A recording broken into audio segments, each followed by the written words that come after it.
President Trump is threatening more tariffs as some are starting to take hold. White House officials are busy this week. Meanwhile, Israeli Prime Minister Benjamin Netanyahu meets with Defense Secretary Pete Hegseth.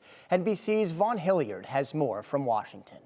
But a fantastic job. President Trump on a third day of a tariff barrage, sending letters to more countries today. The largest of those is the Philippines, setting new tariff rates if those nations don't come to a deal with the U.S. by August 1st. The president defending his latest moves. They're based on very substantial facts and also past history. That comes on top of the 14 letters he sent to various nations earlier this week.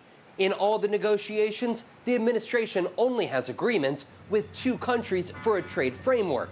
The U.S. has been talking with the European Union, which faces stiff tariffs on cars, aluminum, and steel and other goods. And I had a good exchange with President Trump earlier this week. The reason why we're working day and night to find a solution is because we believe tariffs are bad for business. The president also threatening 50% tariffs on copper and 200% tariffs on pharmaceuticals.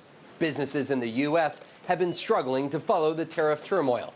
Americans bracing for the impact.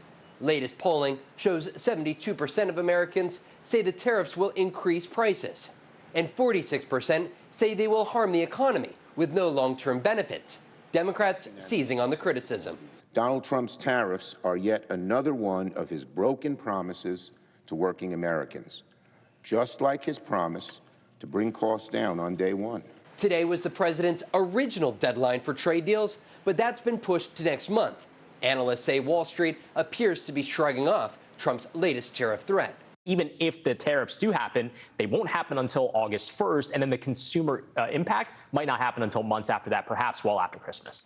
President Trump serving up more trade talk today at the White House during a luncheon with the leaders of 5 African nations, just months after dismantling USAID and major U.S. aid programs in the region.